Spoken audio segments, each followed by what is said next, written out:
imagine that we live in an age of reason, and the global warming alarm is dressed up as science, but it's not science, it's propaganda. There's no direct evidence which links 20th century global warming to anthropogenic greenhouse gases. We're just being told lies. That's what it comes down to. You can't say that CO2 will drive climate. It certainly never did in the past. If the CO2 increases in the atmosphere as a greenhouse gas, then the temperature will go up. But the ice core record shows exactly the opposite. So the fundamental assumption, the most fundamental assumption of the whole theory of climate change due to humans is shown to be wrong. The whole thing stinks. Man-made global warming is no longer just a theory about climate. It is the defining moral and political cause of our age. Campaigners say the time for debate is over. Any criticism, no matter how scientifically rigorous, is illegitimate, even worse, dangerous. But in this film, it will be shown that the Earth's climate is always changing, that there is nothing unusual about the current temperature, and that the scientific evidence does not support the notion that climate is driven by carbon dioxide, man-made or otherwise. Everywhere you are told that man-made climate change is proved beyond doubt, but you are being told lies.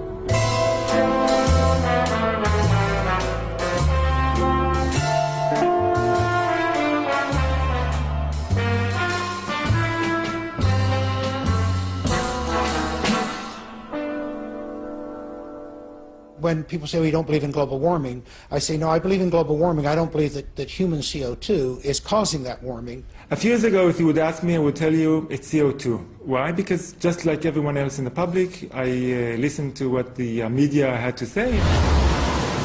Each day, the news reports grow more fantastically apocalyptic. Politicians no longer dare to express any doubt about climate change. There is such intolerance of any dissenting voice. Are some of the worst climate criminals on the planet. This is the most politically incorrect thing possible, is to doubt this climate change orthodoxy. Global warming has gone beyond politics. It is a new kind of morality. Now, the Prime Minister's back from his holidays, unrepentant and unembarrassed about yet another long-haul destination.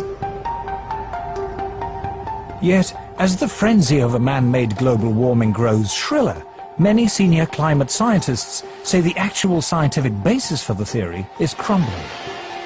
There were periods, for example, in Earth's history when we had 3 times as much CO2 as we have today, or periods when we had 10 times as much CO2 as we have today. And if CO2 has a large effect on climate, then you should see it in the temperature reconstruction. If we look at climate through the geological time frame, we would never suspect CO2 as a major climate driver. None of the major climate changes in the last 1,000 years can be explained by CO2. You can't say that CO2 will drive climate. It certainly never did in the past. I've often heard it said that there is a consensus of thousands of scientists on the global warming issue and that humans are causing a catastrophic change to the climate system. Well, I am one scientist, and there are many that simply think that is not true. Man-made global warming is no ordinary scientific theory. This morning, the Intergovernmental Panel on Climate Change made up of... It is presented in the media as having the stamp of authority of an impressive international organization. From the IPCC, the United Nations Intergovernmental Panel on Climate Change, or IPCC. The IPCC, like any UN body, is political. The final conclusions are politically driven. This claim that the IPCC is the world's top 1,500 or 2,500 scientists, you look at the bibliographies of the people and it's simply not true. There are quite a number of non-scientists. And to build the number up to 2,500, they have to start taking reviewers and government people and so on, anyone who ever came close to them. And none of them are asked to agree. Many of them disagree. Those people who are specialists but don't agree with the polemic and resign, and there have been a number that I know of, they are simply put on the author list and become part of this 2,500 of the world's top scientists. People have decided you have to convince other people that since no scientist disagrees, you shouldn't disagree either. But that, whenever you hear that in science, that's pure propaganda. This is a story of how a theory about climate turned into a political ideology. See, I don't even like to call it the environmental movement anymore, because really it is a political activist movement, and they have become hugely influential at a global level. It is the story of the distortion of a whole area of science. Climate scientists need there to be a problem in order to get funding. We have a vested interest in creating panic, because then money will flow to climate science. There's one thing you shouldn't say, and that is, this might not be a problem. It is the story of how a political campaign turned into a bureaucratic bandwagon. Fact of the matter is that tens of thousands of jobs depend upon global warming right now. It's a big business. It's become a great industry in itself. And if the whole global warming farrago collapsed, there'd be an awful lot of people out of jobs and looking for work. This is a story of censorship and intimidation.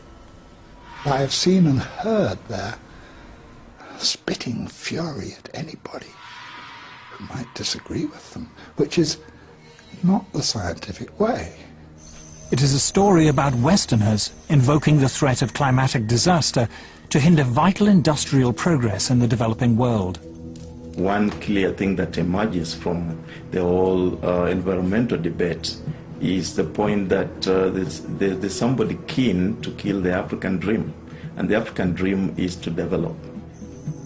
The environmental movement has evolved into the strongest force there is for preventing development in the developing countries.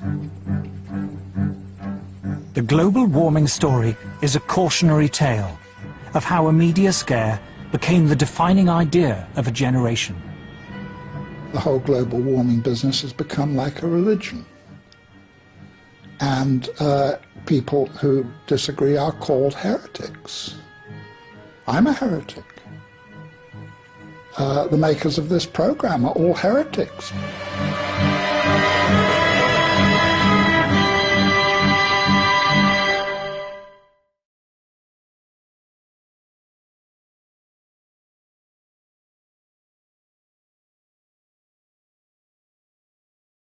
My name is Scott Stevens. I was a television weatherman for 20 years.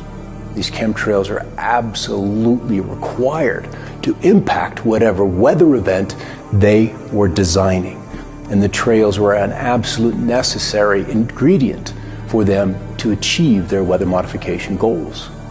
Chemtrails are a key element in the whole thing because they're obviously a way of putting a highly reflective material into the atmosphere. With cloud seeding, the cooling will be achieved by making clouds reflect a bit more sunlight back to space than they would otherwise, and less sunlight reaching the surface would tend to cool the planet.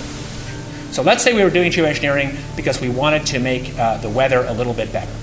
The more we see these trails in the sky, the less rain we get.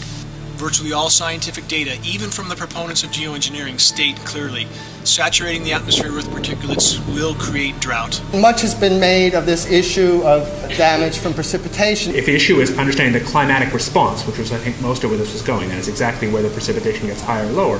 There will be monsoon failures during that period, there will be huge hurricanes. It's likely to cause some damage in some places. The global studies indicate there will be some impact on precipitation patterns, and obviously there's a lot more opportunity for work in that area. Just seeding can be pretty effective for the clouds we explored, but the interactions between seeding and precipitation in the form of drizzle are really complex. So we're finding the aerosols, the metal particulates, the weather engineering, whether it's scalar, ionic, or orgone, or the chi of the atmosphere, all of those can be used and leveraged to create weather events that are several standard deviations or outside what would be typically normal. Before jumping on the chemtrail bandwagon was I needed a motive.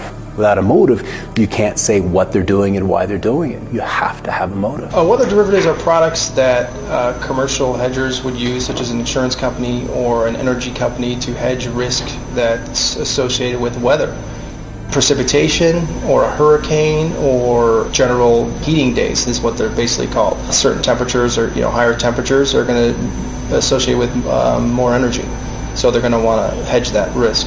If you can structure a product where you say, okay, I'm going to buy insurance against it raining more than 10 inches in this area. If my risk is, say $1 million, but I'm insuring for $10 million, then I can make it rain and collect a premium on the $10 million? Of course. So the agenda was drought.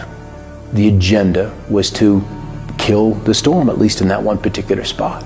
You're reducing the food security of people through deploying these kinds of approaches that potentially 2 billion people could have their food disrupted by such interventions. It affects farmers by their ability to plan what they're going to be growing. You see a tremendous and significant loss of property and crop production.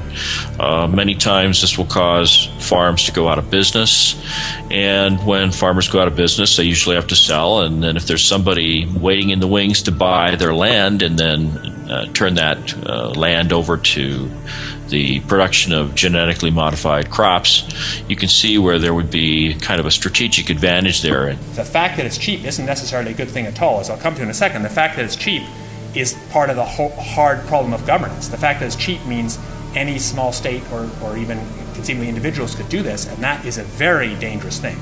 There's only probably under $10 million per year, and maybe far less than that, being spent on geoengineering research. It's a mix of a handful of government grants and some private money, including support from Bill Gates. There is a line of research on what's called geoengineering. The climate getting worse means that many years their crops won't grow. There'll be too much rain, not enough rain. Things will change in ways that their fragile environment simply can't support. Bill Gates invests in geoengineering and he profits from the destruction through his investment in Monsanto. Monsanto is coming in and they're saying, we have a solution for your problems.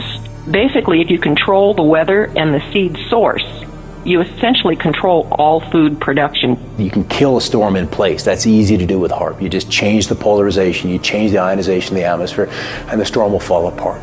HAARP is actually an acronym for High Altitude Active Aurora Research Program, and it in the patents for the HAARP system, it describes what is detailed as ionospheric heating. Creates situations where crops are either so severely flooded that they're destroyed. And so it's very easy to add those particulates of aluminum, barium, and whatever else they want to put in there.